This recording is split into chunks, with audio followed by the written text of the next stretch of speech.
Bienvenue dans l'entretien de l'intelligence économique, l'émission consacrée aux acteurs de la mondialisation. L'ennemi, c'est la finance. Dans son dernier ouvrage, Jean-François Guéraud ne prend pas de gants pour désigner la principale menace qui pèse sur l'humanité. Pour lui, c'est clair, la finance mondiale est une arme de destruction massive, une bombe à neutrons qui pulvérise les hommes et laisse intacts les marchés. L'art de la guerre financière, c'est le titre de son livre récemment publié chez Odile Jacob. Jean-François Guéraud est mon invité. Bonjour. Bonjour. Alors, un livre carrément coup de poing sur la finance. Donc pour vous, c'est clair, c'est l'ennemi. C'est un ennemi potentiel. Et j'ai voulu utiliser le concept de guerre, non pas au sens métaphorique, mais pour désigner des phénomènes d'hostilité.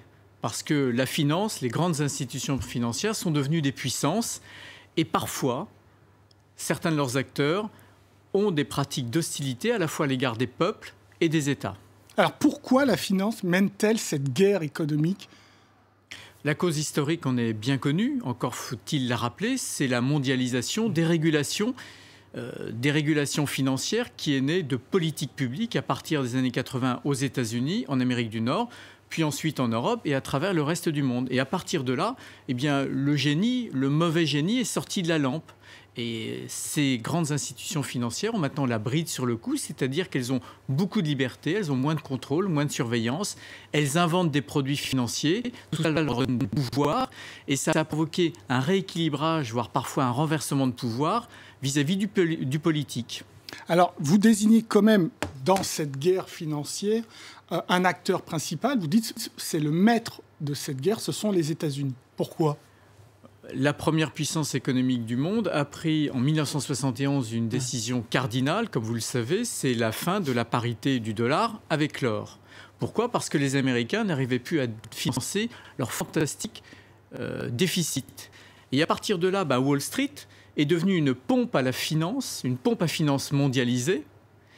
Et ensuite, dans les années 80, avec la fameuse dérégulation, avec ces lois, il est évident que Wall Street s'est petit à petit autonomisé.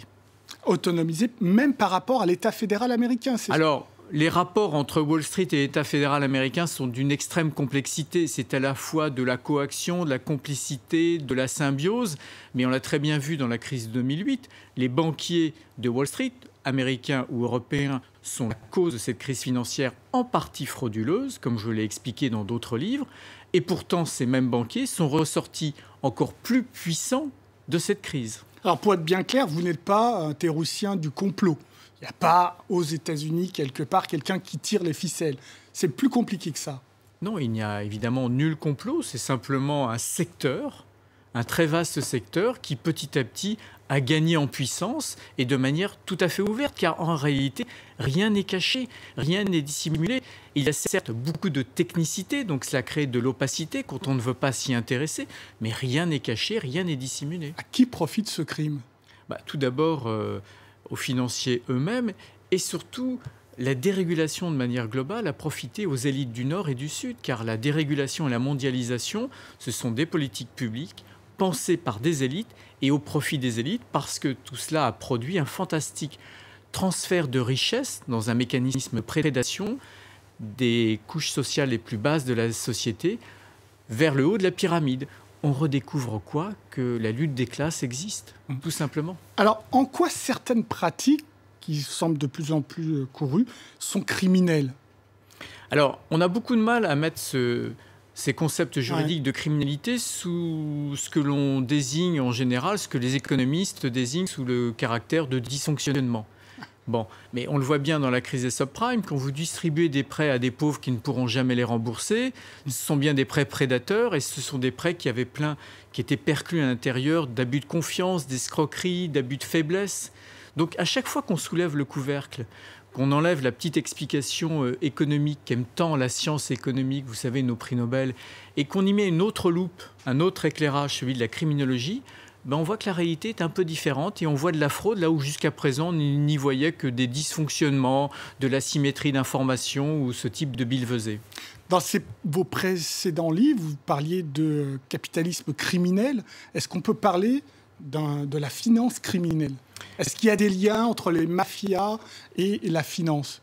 Alors, le rôle du crime organisé, donc des mafias au sens classique du terme, est très marginal. Ce à quoi nous avons affaire, c'est des élites respectables, financières, qui dérivent vers des pratiques frauduleuses et qui vous expliquent qu'évidemment, tout ça, ce ne sont pas des pratiques frauduleuses, mais c'est le libre jeu du Dieu marché.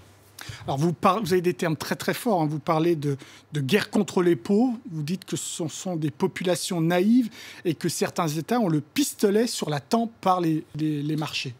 Oui, on peut parler de guerre contre les pauvres. D'ailleurs, l'un des plus grands milliardaires américains, Warren Buffett, a expliqué que sa classe sociale, la classe supérieure américaine, a gagné la lutte des classes et la guerre aux basses couches de la société. Et c'est un phénomène qui s'est reproduit un petit peu partout à travers le monde. Car la mondialisation, c'est d'abord cela, une stagnation du pouvoir d'achat des classes pauvres et des classes moyennes au profit des élites et souvent, je le répète, à travers des mécanismes de prédation et parfois de prédation frauduleuse. Et alors, c'est un livre d'indignation dont vous dites que c'est notamment la crise grecque qui vous a fait sortir de vos gonds. Oui, parce que dans la crise grecque, eh bien, les médias, par inadvertance, ont répandu une propagande qui était celle des banquiers, voire en partie... Ce que vous appelez la théorie de Davos, Goldman Sachs, etc. Voilà, exactement. On nous a expliqué que les Grecs étaient coupables et responsables parce que les Grecs seraient paresseux, voleurs, etc. Tout ça, ça n'est que du racisme et de la xénophobie, et que la véritable histoire, elle est ailleurs. Ce sont des dettes qui ont été créées par des banquiers européens, en distribuant à peu près tout et n'importe quoi dans ce pays. Et une fois que tout s'est effondré, eh bien, ces mêmes banquiers ont voulu, comme d'habitude, faire payer les contribuables dans le même processus historique. Privatisation des profits, socialisation des pertes. Alors, quand on lit ce livre, Jean-François Guéraud, on en ressort un petit peu démoralisé. Est-ce que vous avez le sentiment, quand même, depuis 2008, qu'il y a une volonté des États de mieux encadrer, de mieux réguler, où vous dites, mais non, tout ça, c'est...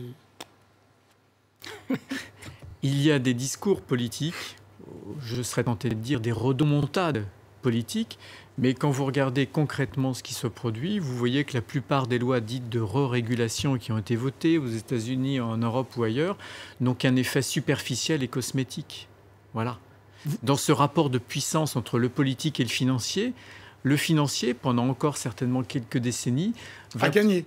Vous pensez que le politique a perdu? Temporairement, oui. Mais est-ce qu'une autre crise financière, qui peut arriver très rapidement, peut être justement le chant du cygne de la finance? Est-ce que vous y croyez? Est-ce que ça passe par ça ou ça passe par une transition plus évolutive? Alors, il faut espérer une transition évolutive, évidemment, mais qu'est-ce que vous croyez, vous, Jean-François? Je redoute que seule une future tragédie pourra redistribuer les cartes. En matière d'encadrement, qu'est-ce que vous avez apprécié ces dernières années de la part du G20, de l'OCDE, etc., etc. Fondamentalement, rien ne m'a vraiment sauté aux yeux, pour tout dire. Voilà.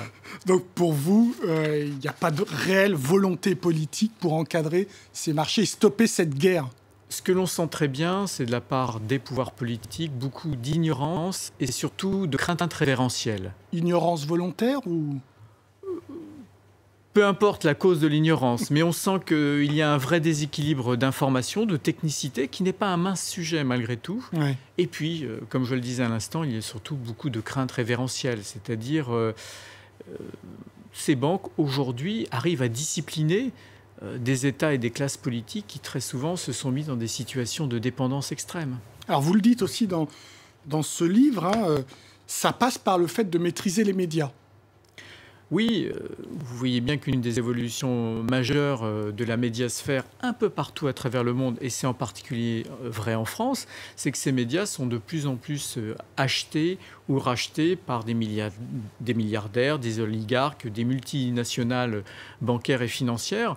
Alors, je ne doute pas que tout ce petit monde ait un goût pour la transparence et l'information, mais il y a peut-être aussi la volonté de discipliner les rédactions. Alors, ce livre est un livre vraiment d'indignation, un coup de poing. Il y a des termes qui sont très forts. Pourtant, Jean-François Guéraud, vous n'êtes pas réputé être un homme d'extrême gauche. Qu'est-ce qui vous caractérise dans ces cas-là? J'aime la clarté, et je suis un adepte du principe de réalité. Alors rien n'est plus insupportable que le réel. Il y a un grand philosophe français vivant, Clément Rosset, qui nous dit qu'on reconnaît le réel au fait qu'il est insupportable et qu'en général, on essaye de le refouler. J'essaye de faire exactement le contraire, de sortir du principe de plaisir, hein, et de montrer ce qu'est la réalité avec des mots simples et avec clarté. C'est souvent la clarté qui crée des chocs. Et vous n'êtes pas nombreux pour faire ça. Je crois que nous ne sommes pas très nombreux, en effet. Merci beaucoup, Jean-François Guéraud, C'est moi qui vous pour remercie. toutes ces réponses.